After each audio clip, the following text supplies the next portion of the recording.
So, ladies and gentlemen, I'm very happy to be here.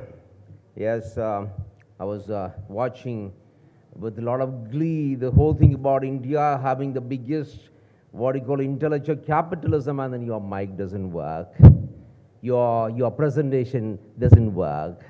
Where are we? Frankly, where are we? I'm asking you simple questions. Every place I go, the mic doesn't work. Every other place I go, he was trying very desperately to get his presentation on. The presentation doesn't work. What are we talking about the biggest intellectual capital? What are we talking about systems being in place? Mind you, this is a 5-star hotel or a 7-star hotel, they claim. Yeah, I don't really know. Doesn't work. This is typically India. We make a lot of claims. Doesn't work. I've been in the civil service for 27 years, then I've been a member of the assembly, then I've been now a minister now for 8 months. Why don't we get our systems work? I think, as he said very rightly, it's a state of mind. It's all a state of mind. Do we have it in the DNA? Like I keep asking, tourism. I was in Wuhan last week, where the Prime Minister had gone on a follow-up meetings. The way things work there is so incredible. You know how many outbound tourists are there from China? Now hold your breath. 122 million people go out. That small city of Wuhan gets 2.5 million people. And how many people do we get? In a fantastic year, last year we grew by 15.67% against a global average of 5%. We grew by 15.67%. But my total foreign tourist inflow last year was 10.1 million. So we talk about a huge 5,000-year-old civilization heritage. Our heritage is all in tatters, broken down. And I try to do something by getting people, the corporate sector involved, the community involved with that, and then everybody pounds on me. There will be tomorrow, the Red Fort will be called the Dalmia Fort. Anyway, it's given. Dalmia is spending 25 crores out there, and he's got publicity worth 5,000 crores now. So I'm going to ask him for more money now. Yes, obviously it's good for me.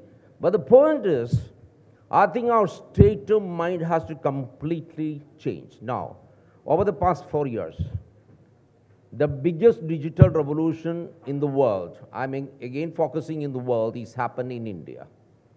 And that is happened under the leadership of the Prime Minister and the IT Minister. We had incredible things happening in the IT sector. The person who is leading my government is here. We've done incredible things. 1.25 billion people given an identity. This identity being linked to everything else to make things easier, to remove fraud. I think it's an incredible job what has been done by the government of India, by the IT ministry under the leadership of one of the Prime Minister. Nothing like this has ever happened. But mind you, all this is happening not just by the government. We have collaboration from the private sector. We have very actively worked with the private sector, and we believe that government can basically lay down policies, do some fundamental structural things out there. It's for the private sector to do the rest. Again, when we claim the biggest intellectual capital in the world, let me ask you very frankly, to all these brilliant people there, how much is the product segment in the ITS sector? How much? If I say 2%, it's as good as nil. We have this huge problem. Our brightest people are working in India, in labs in Bangalore and other places, Hyderabad. Whom are they working for? Simple answer. Whom are they working for? Tell me all these so-called brilliant innovations which they are supposed to be producing in this lab. Do I see it around here in India? The simple answer is no. The simple answer is no. We are forever willing to sell our souls to anybody. Now, let's talk about all these famous, fantastic startups about which the media had gone gaga writing full page. Every one of them today is owned by a foreign company. Latest being Flipkart. Who owns it? Your Paytm, owned by Alibaba. I can tell you 10 things which Alibaba has bought up. Where are we? Even the small little startup that which we had, which have been successful. Today it's all, everything is owned by the foreigners. Is this the way you want India to be? I don't know, I have my serious doubts. Even this little intellectual capital which actually fructifies into products here, it's sold in the first few months itself to some foreign companies. We got to change. We got to change our mindset dramatically. Let me tell you, things can work. India can work. The Prime Minister has shown in the past 4 years, it's just not rhetoric, it is things happening on the ground. Take, for example, the biggest revolution possibly after the digital world, or even before the digital world, is when this government came to power, 67% of Indians didn't have toilets. Today, 70% of Indians have a toilet. The government has built 68 million toilets in this country in the past 4 years. I think this is the greatest revolution in India. It is. You might say digital revolution. Sorry, my heart is with the people out there, with the person who doesn't have the toilet. For me, that's revolution. We've reached electricity to the last village. Now this government, over the next 2 years, is going to reach electricity to every household, free connection. 16,000 crores has gone into that. Imagine every household in India. Where is every household in most of North India? A house, 30% of people's house is 4 poles up there and a plastic sheet up there. Not even a plastic sheet around.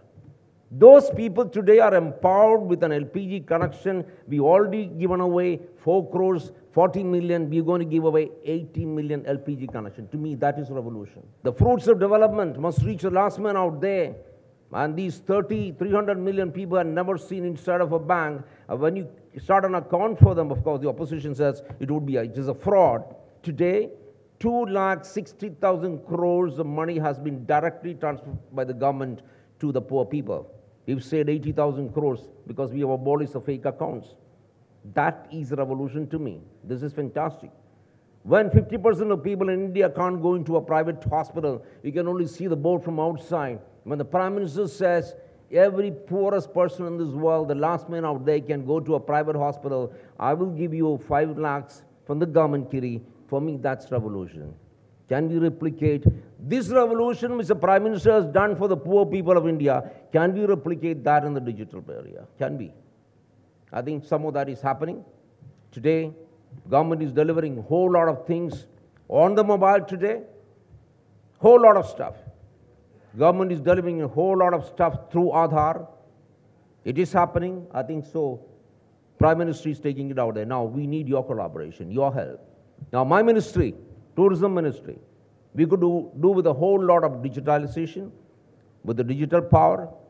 We are partnering with Google to, any Google rep here? Anybody here? Yes, okay. We are partnering with Google to get a virtual reality show of basically all the heritage sites, and that would be, our website would get help from Google to do this. So we're going to have on a transformative experience, and our website itself is going to be something menu-driven with a whole lot of stuff out there. Anybody who comes to India or who plans to come to India can virtually see what is there and then lead them on. We need dramatic changes. I said again, mindset. If I have to get 100 million people into this country, which is my objective in 10 years, if I need to double my tourist inflow in 3 years, which is my objective, I think we need to also a change in mindset. Is tourism in our DNA? Question. Is it in our DNA? When I go to Thailand, when I go to Malaysia, when I go to China, I see the tourism DNA oozing out of everybody. Is it here? When they see a white man or a white woman, you want to have a selfie with them, then you want to touch them, then you want to get closer. Is it in the DNA? The country needs to be different. Today is a very nice, very bright news, which makes me very happy. The dirtiest city in India today has been rated as the most cleanest city in the country, Indore. I used to visit that very often, regularly, and I found it was very dirty. Today, it is the cleanest city. What does it mean? With a little bit of intention from people, please don't leave it to the Prime Minister and the government and to us ministers. with a little sense of belonging that this country belongs to me. If I put garbage there, I'm destroying my country. If that kind of a consciousness is there, things will change. And this is what is changed in Indore. This is what is changed in Visakhapatnam. This is what is changed in Dharamsala. People have taken responsibility that this country belongs to me. Now today, a kid doesn't throw a chocolate wrapper on the road. He or she is very conscious that the Prime Minister said, keep the country clean. What do we do? What do we grown-ups do? We are filthy. We still haven't learned lessons. We will throw bottles out there, throw filth out there. We grown-ups have not grown up. This DNA is not there. We need to change dramatically. Appeal to the digital community, please. You can't be serving somebody else all the time. But 98% of your IT and ITS services are basically servicing the American and the European industry. Sorry, that is not the future. Start producing products here. Start. Before I hand it over, I just approved the cabinet note for new startups. Hope it comes through quickly enough. I've incorporated a whole lot of fantastic stuff for startups. I hope all this comes through quickly enough. We need to say, yes, we need to create things here, right here in India. I'm bothered as a politician and as a human being about two things. One is about employment. The moment you do things here, it creates employment for my people. It brings in money. You know how much my tourism ministry is bringing in? Only from the foreign tourist arrivals last year, we brought in $27 billion last year. And I want this to hit $100 billion in 3 years. Now, is it possible? Yes. Let's all work together. Let's not leave the responsibility only to the Prime Minister and a few ministers and then some corporates. Sorry. Let's think Indian. Please, for heaven's sake. Some of you might be working for foreign companies. Good, fine. The globe is one. The globe is a village. But please, India is our country. Let's think about creating jobs for our children, making a life, giving a life to our children. So thank you very much. Sorry, I'm not talking too much about digital. I'm not a minister anymore. I'm not responsible to talk all about digitalization anymore. Thank you for inviting me. Possibly this is the last meeting I attend on Digital India. I've delivered something like 50 speeches. Yes, when I used to talk about technology, but now as a tourism minister, I don't have to. So hopefully this is the last meeting seminar in which I'm invited. Thank you very much.